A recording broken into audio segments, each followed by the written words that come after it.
Hey everyone, it's Mega Champ again, and also, once again, I have finished another game I was playing. This time, obviously, it was Ratchet and Clank Rift Apart, the PlayStation 5 game that was the whole reason why I wanted a PlayStation 5 in the first place. So, you should all know the deal by now. Not much for me to really say at this point, though obviously I do still have to say it. Obviously, I'm going to be giving my thoughts, feelings, and experiences on this game now that I have finished it and completed it and gotten the platinum and all of the collectibles. I wish I was kidding, I'm not. I didn't obviously do complete true 100%, but I did get all of the collectibles and I got the platinum, so that's pretty decent, if you ask me. It's good enough for me. Anyway, that's not really the point. As per normal, when I do these sorts of things in these videos, I'll be going over the story of the game, the characters of the game, the world of the game where the game takes place, and obviously the things that I'm not an expert on in any way whatsoever, and that is, of course, the graphics of the game and the gameplay of it. Obviously, these are just my personal thoughts, feelings, and experiences and opinions on this particular game, and everyone is going to have different thoughts, feelings, experiences, and opinions at the end of the day. Nothing else to really say about that.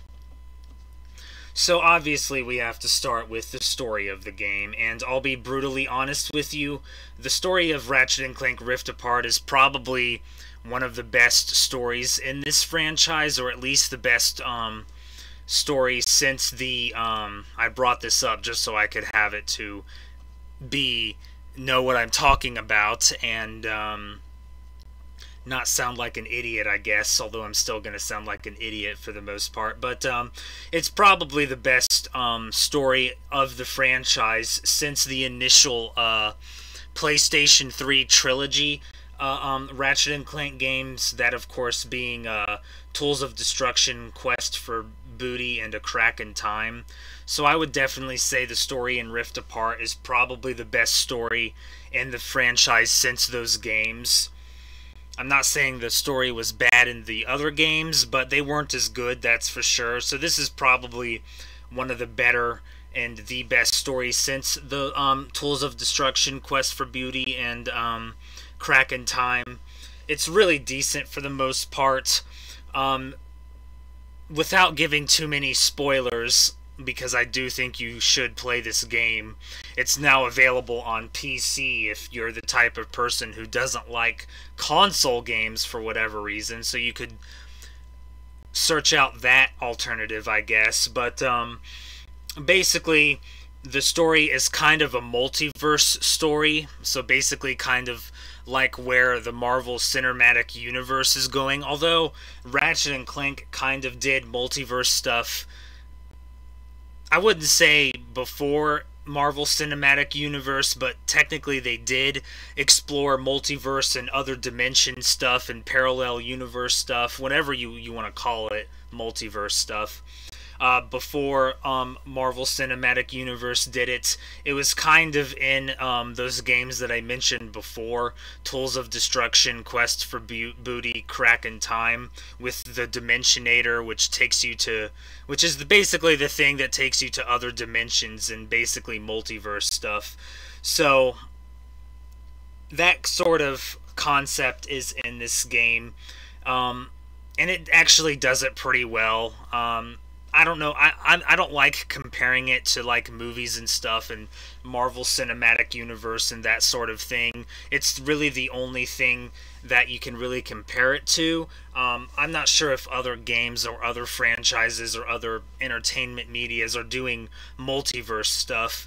I'm sure there are, but the one that obviously instantly comes to mind is obviously Marvel Cinematic Universe. But I'm not going to say this is better or worse than that, but it does it pretty decently for what this franchise does for the most part. So that's really all you need to keep in mind.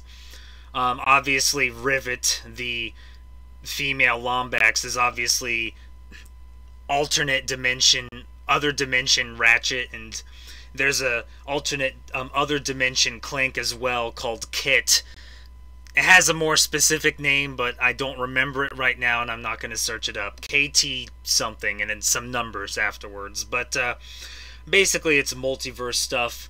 The main villain in this game is once again Nefarious, and I know that seems kind of bland and kind of quote-unquote samey, if that's even a word and a word you want to use or use to describe it. But there's an other alternate dimension or multiverse Nefarious that is a lot more threatening, a lot more dangerous, and a lot more competent than the Nefarious that Ratchet and Clank normally deal with. And he's pretty decent, honestly. One of the better villains of the franchise, again, since Tools of Destruction, Quest for Booty, and Crack in Time. Very threatening and very competent.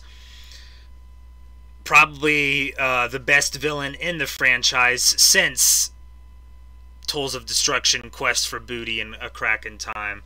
So, really decent for the most part. Well, I was going to say something, but that's more of gameplay, so I should talk about that later. So, I would say the story is pretty decent for the most part, and really good overall.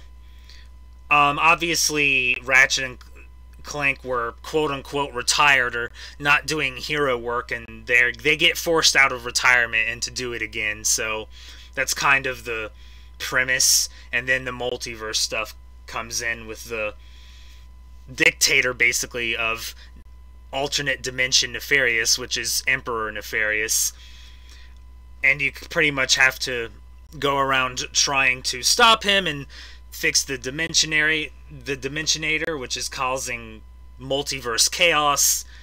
Kind of similar to Spider-Man No Way Home, but also not. It's hard for me to really describe these sorts of things. I'm pretty sure you could tell pretty quickly and pretty easily that I'm not good at describing things. So it is kind of similar to Spider-Man No Way Home, but also different.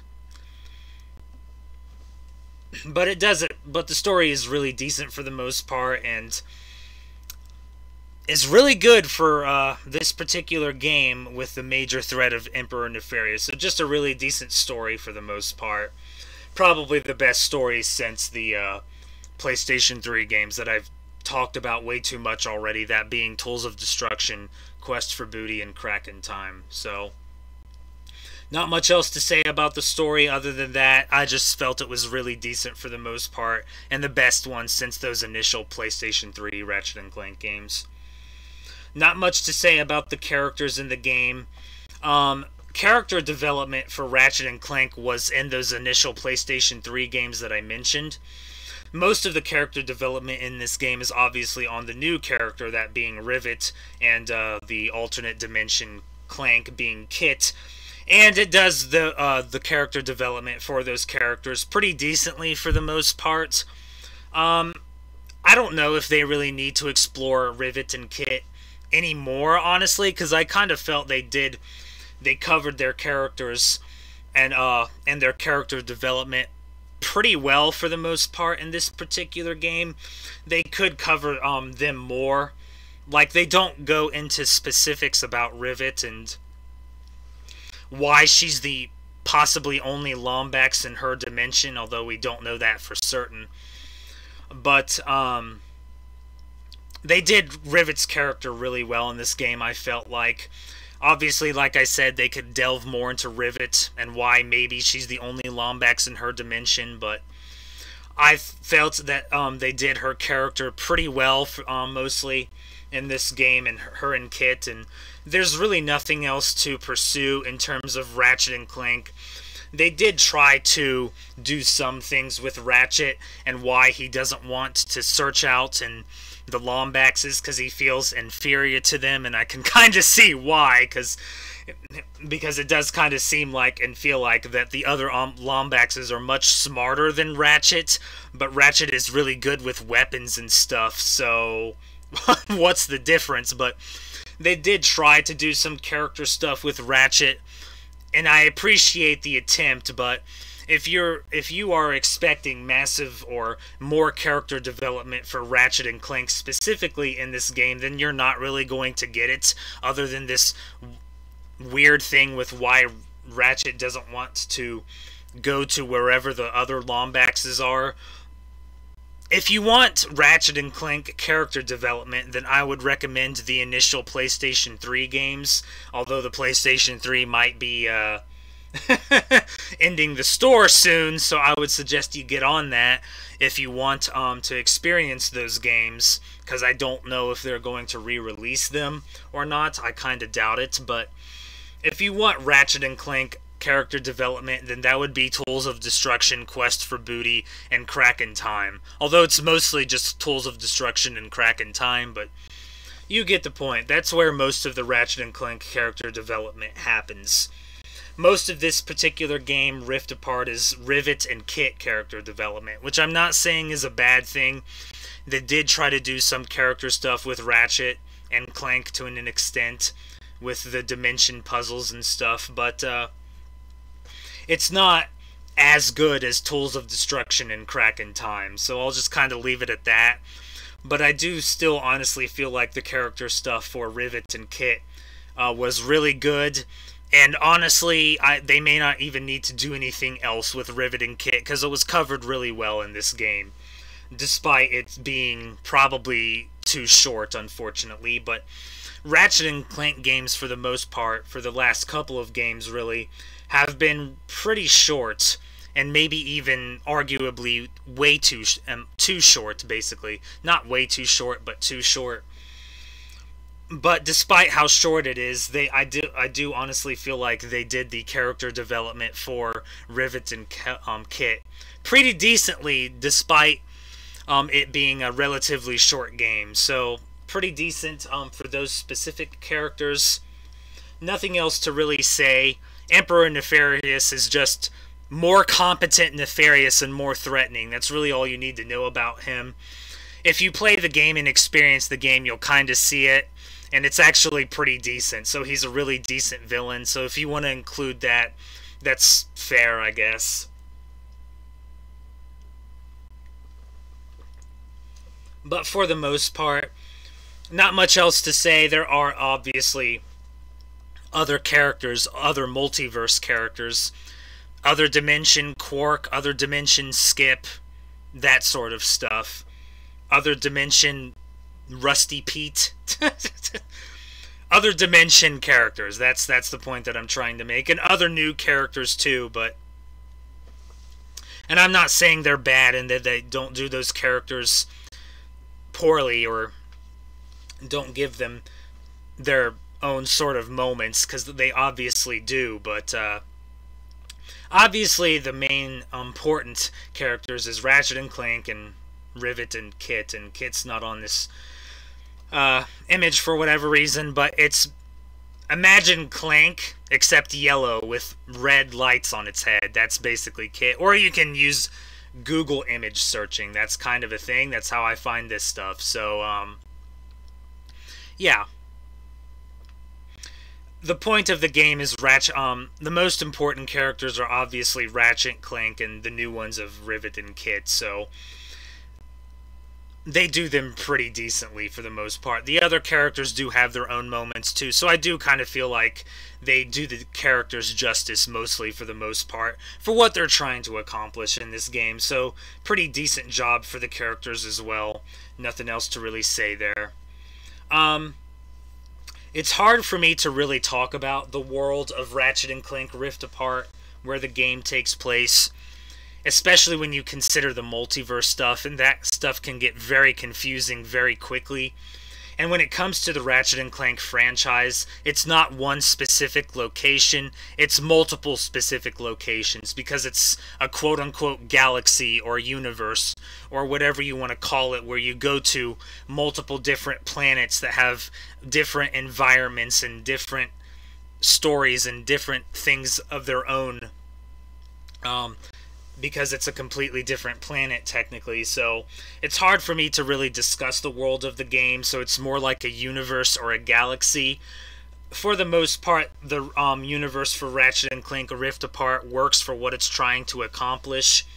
Obviously, the exploration of space in Ratchet and Clank Rift Apart is not as good as it was in other Ratchet and Clank games, because you were allowed to explore the sort of space of Ratchet and Clank in past entries and in past games, and I'm not saying that's a bad thing, because the planets in this game are a lot bigger than past entries, and I would say they are probably some of the bigger areas of the entire franchise, honestly.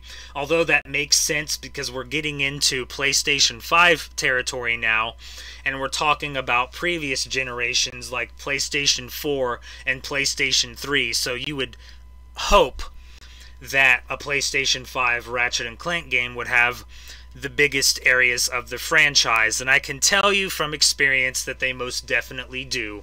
One of the worlds has the biggest area I've seen in the entire Ratchet and Clank franchise. Not open world, obviously, but definitely one of the biggest areas, and some of them are pretty big for the most part. Obviously, when I did my stream, it was a bad example. It was one of the smaller worlds. But in the second planet that I did during that stream, was actually one of the more bigger areas. I only showed a little of it, but I can tell you and assure you that it is a lot bigger than what I showed. So, yeah, definitely a lot of variety with the different planets and stuff. Good enough variety, decent variety for the most part. Pirate area, deserty area, mine area, that sort of stuff. I can't remember everything, obviously. A city area, but you kind of get the picture, I hope. A lot of decent variety for the planets and stuff, and pretty big for the most part, and some of them have been, or some of them are probably some of the biggest areas of the franchise, so it's hard to really talk about the world of the game because there's all this multiverse stuff, which gets really confusing sometimes. But really decent variety, and just a decent world for the most part, and that's really all that I can say, because, you know, it works for what it's trying to accomplish, and it makes sense for why you're going to these locations and stuff like that. And I felt the worlds and the planets were pretty decent, with a good amount of variety, good amount of size in terms of variety of sizes too, small, medium, and large, some of the largest of the franchise. So it's not one specific area or location or world, it's multiple different planets and stuff, and then you have multiple different versions of the planets and different dimensions, multiverse. So it can get a little confusing, but it's a decent little universe and galaxy and multiverse stuff. So it worked for what the game was trying to accomplish. I thought it was pretty decent for the most part for the world of the game. Nothing for me to say about music this time. Some of it's pretty good. Nothing to really that I personally liked. So nothing for me to say there, sorry.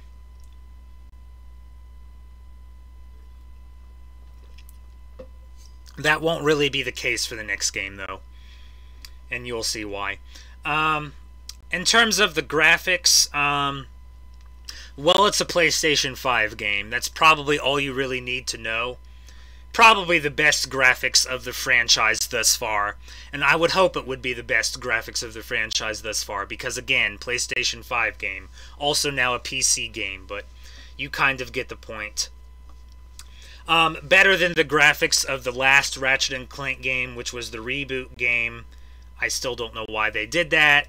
Well, we all know why. It was because of the movie, but not great. But we're not going to talk about that. But basically, this is probably the best graphics of the franchise thus far.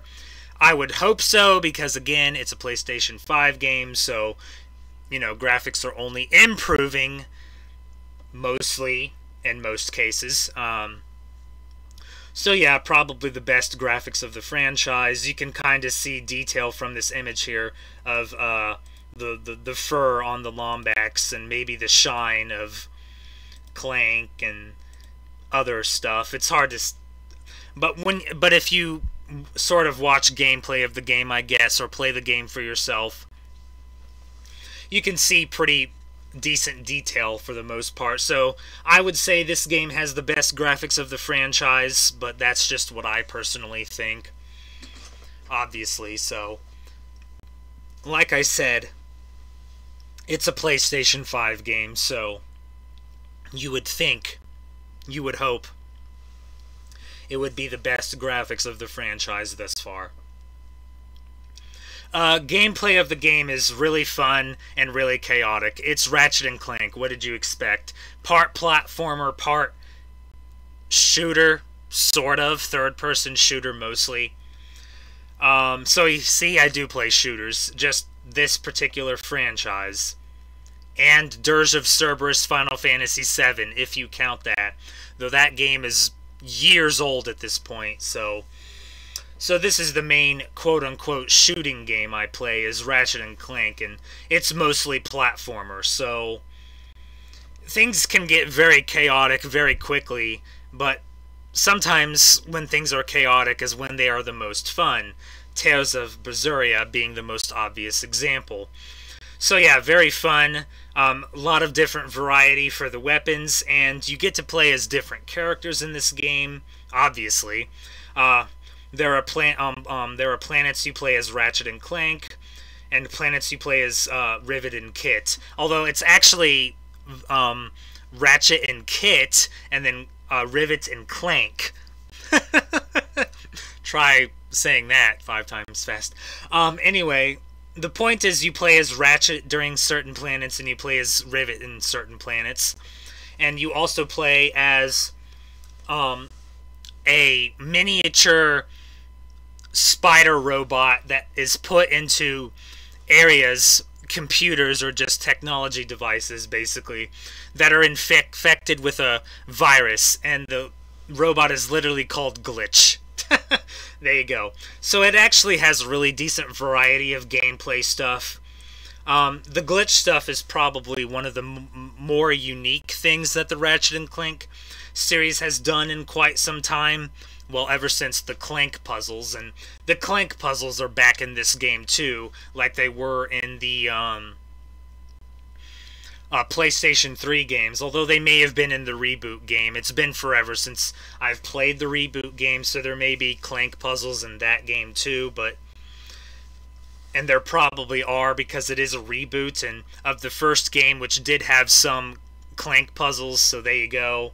I just corrected myself within moments of being wrong, because I can't remember things sometimes, but the point that I'm trying to make is it has a lot of good, decent variety of gameplay between Ratchet and Rivet and Clank puzzles and glitch stuff.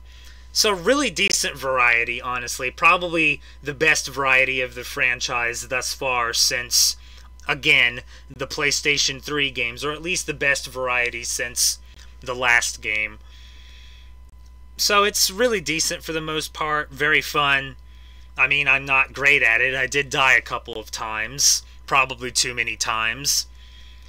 But, you know, I'm not the best person ever, obviously, so although if you get enough gold bolts, which, again, like I said, I got all collectibles, if you get enough gold bolts, the game literally lets you legally cheat. I wish I was joking. What I mean by that is infinite health and infinite ammo. I only used that once, for one trophy that was really annoying. I didn't use it at any other time. You can just forgive me, because the trophy was annoying. The point is, it has really decent variety of the gameplay. Very chaotic at times, though that can be very fun too at times, and it is, obviously. But a lot of really good and really decent variety of gameplay of this particular Ratchet and Clank franchise game. So yeah. Clank puzzles, well, I obviously was using a guide, so I didn't really struggle with the puzzles, but if you don't use a guide, then it can be a challenge, but I don't like sitting and not knowing what to do for 30 minutes, so there you go. But the Clank puzzles are good, the glitch stuff is good. You can kind of go upside down and right side up. I mean, spider, what did you expect? So just really good, decent gameplay variety is the point that I hope I have made at this point. So yeah, really decent variety there. And that's it for the most part. Yeah, really decent game overall. Really great game overall. Obviously, you're going to get different answers from different people in terms of where this is in terms of the franchise and which game is the best of the franchise.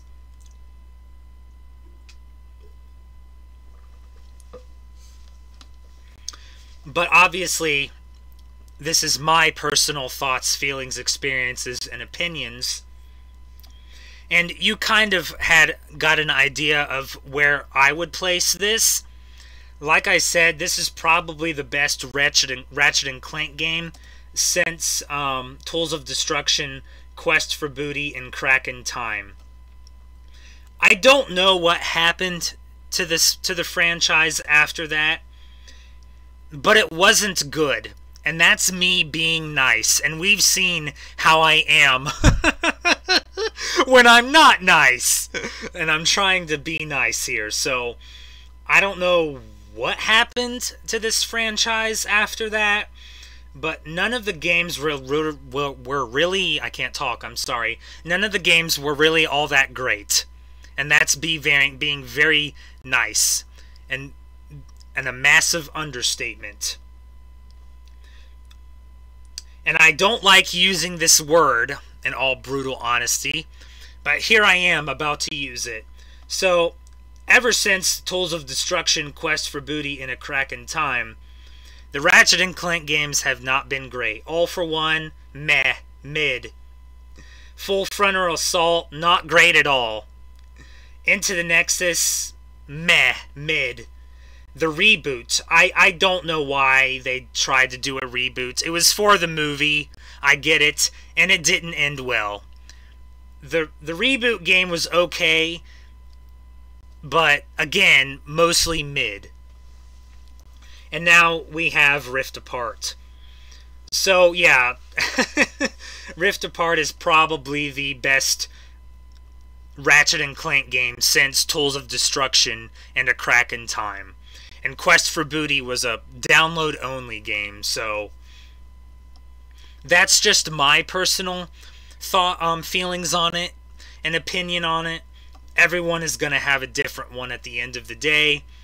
If you can obviously have a different one, like you said, you can say why you have a different one in the comments. If you want, you can say if you disagree with me, that's fine. I'm just telling you how I personally feel. Everyone is going to feel differently. Some people I've seen when I gave my initial thoughts on Rift Apart have said that they have liked other entries in the franchise better. Like stuff from the initial games, like the first game and Going Commando and Up Your Arsenal and Deadlocked. Some people still say that those are the best games, and I guess I understand that, but I had a lot of fun with this particular game. Probably the best amount of variety in the game, and the biggest areas of the franchise.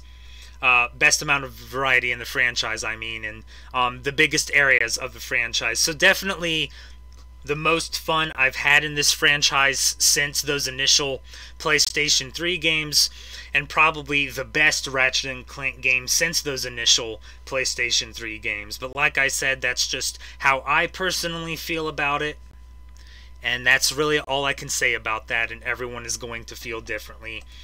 I don't know why some of these games weren't good. I don't know why All for One and Full Frontal Assault and Into the Nexus and the reboot game were not great, in my personal opinion. But this game was good. That's all that really matters. The only sort of criticism or quote-unquote complaint I have about it is that it was a little too short, or short. I mean, not unbelievably short, but short-ish. It took me way too long to get through it for many different reasons that I'm not going to get into. I mean, I wanted to stream the game. If I got through the game too quickly, I wouldn't have been able to stream it. So there's one reason, but there were other reasons too. I don't like getting through my games within a couple of days. I don't. And I have way too much time to play them. I like having my games last as long as I can make them last. That was literally impossible with Astro's Playroom. But I do like having my games last. If I get through a game in a couple of days, that's not exactly great. I mean, yes, I have a way too large backlog, and maybe you would think I would want to get through my games quickly, but I do like having them last, except in instances like Astro's Playroom, where it's literally impossible. But it is unfortunate that it is a little too short. That's my personal thought and opinion on it, is that it is too short for the most part. But I guess it's better to have a short, great experience than a long experience that feels padded in way too many areas. So a short, to the point, great experience is better than a long experience that feels like it's way too much padded in many different areas. And filler is another way to put it. So yes, it's short, and I feel it was too short, but it was a great experience overall, so it made up for the short experience. I guess that is the gist of what I'm trying to say here.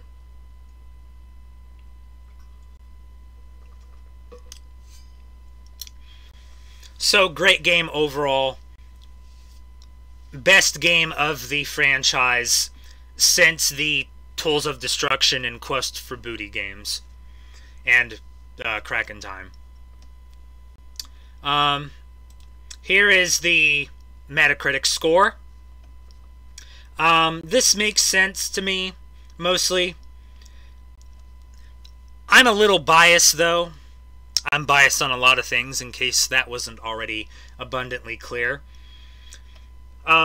So if you want to know what I would give this game, I would probably give it a 9 out of 10. So my personal score is a little higher than this average, although, yeah, there are some people who gave it 10s. But I would definitely give, my personal score would definitely be a 9 out of 10. So it's a little higher than this average, because it's the best Ratchet & Clank game I've played in a very long time. So of course I'm going to give it a pretty decent score. And definitely a lot of chaotic fun. Chaotic fun is nice every once in a while. As long as it's not too hard. Armored Core 6. I don't know about that yet. I'm waiting to see what the difficulty is stated. That's why I changed my mind on it for now. I may get it at some point, but I'm starting to feel like that's not going to happen. But that is off topic.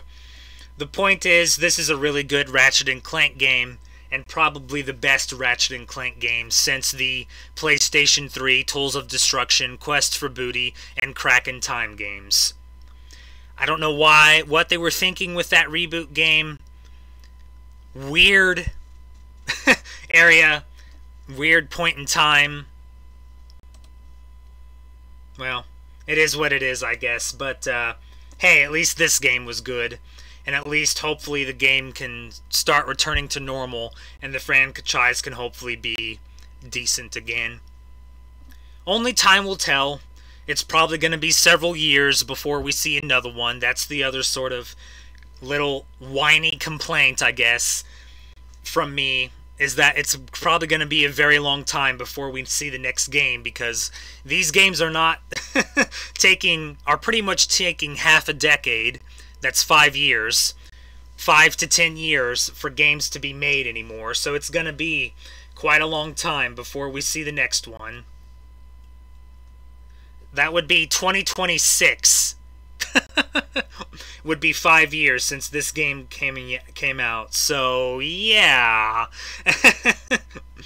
It's unfortunate. It sucks. I don't like it, obviously, but it's better to have a decent quality game than a bad rushed game, I guess. Although some bad rushed games can still be fun, but that's a particular other franchise that I am really sick of banging my head on a wall for and giving myself a concussion, but we all know what I'm talking about. Pokemon. Anyway, really decent Ratchet & Clank game for the most part. Probably the best in the franchise since the PlayStation 3 game. So, if you didn't like the last couple of games or thought they weren't as good as they could have been, like I just said, All for One, Full Frontal Assault, Into the Nexus, and the reboot game, then try this game, because this is a really decent game, and the best one in the franchise since Tools of Destruction, Quest for Booty, and A Crack in Time. That's just how I personally feel about it, and my thoughts and experiences and opinions on it. Obviously, and everyone's thoughts, feelings, experiences, and opinions are going to be different. At the end of the day, it's up to you whether you want to try it for yourself or not. You will either have to get a PlayStation 5 or get a gaming quality PC. I would recommend getting it on PlayStation 5, but I like playing stuff on consoles, so everyone is different in that regard. Try it for yourself if you want. Really decent Ratchet & Clank game. Really decent story, really decent character stuff. Just really decent overall. Like I stated, best in the franchise since the PlayStation 3, initial PlayStation 3 trilogy of Tools of Destruction, Quest for Booty, Crack in Time. So, there you go. Ratchet & Clank Rift Apart. Really decent. Will it be in my final list? Who knows? It's going to depend on a lot of things, especially considering what I'm about to play, so. And what is it that I'm going to play next? Well, I teased it in the last video, in my Sackboy: A Big Adventure Full Thoughts video. I said it's a game that I streamed the demo for before, and I also said it was a game that I literally thought was nothing but a pipe dream, and it became reality. And that is still the truth.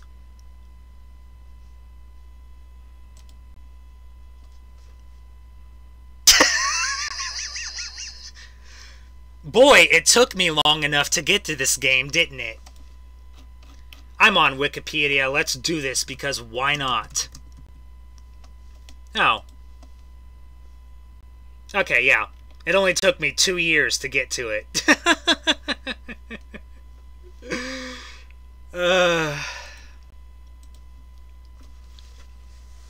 The World Ends With You 2. Neo: The World Ends With You. This is a game I literally thought was nothing but a pipe dream that became reality. So I'm about to play a game I thought was nothing but a pipe dream.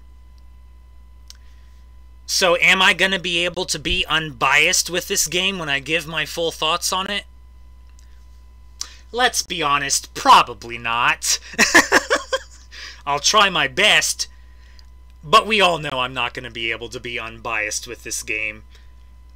Because it's a game I thought was nothing but a pipe dream that became reality. So forgive me for being unbiased, or for being biased on this game. Oh my god. The music in this game is gonna just go in from what I've heard from other people, and from what I remember from the demo. Oh god. Well, there you go. That's why music will not be talked about until this game. Oh boy. Yeah, I'm definitely streaming this. And I'm gonna act like a fangirl the entire time. Forgive me.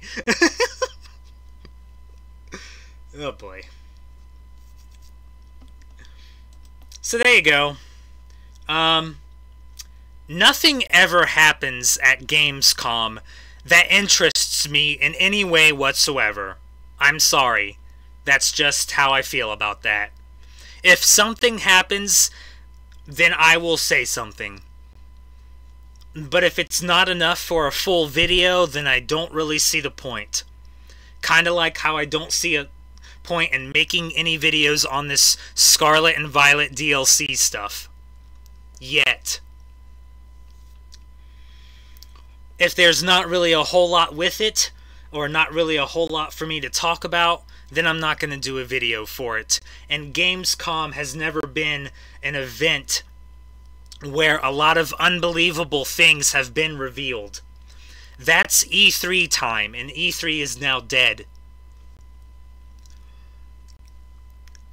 I mean, anything is obviously possible, but I just don't see it happening. If I'm wrong, then yay, I'm wrong. But I don't expect me to say anything about stuff happening at Gamescom. At least, I don't think I'll be saying anything about something happening at Gamescom, but we'll see what happens at the end of the day. So you probably, more than likely, won't see me again until I act like a fangirl for about an hour and a half on stream. So there you go. Only time will tell, but obviously September is coming up. And that's when things do kind of pick up again, gaming related. So we'll see, but I don't think I'll be doing any videos about Gamescom, and I'll just leave it at that. So I'll see you when I see ya. See ya for either September gaming stuff, or for me acting like a fangirl for an hour and a half. I'm sure that'll be A+ content. God.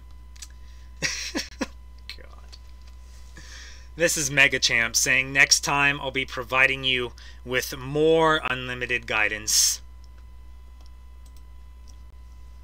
Boy, pipe dreams becoming a reality.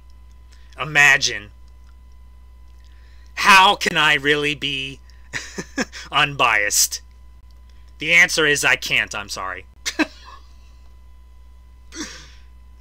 Oh boy. See ya.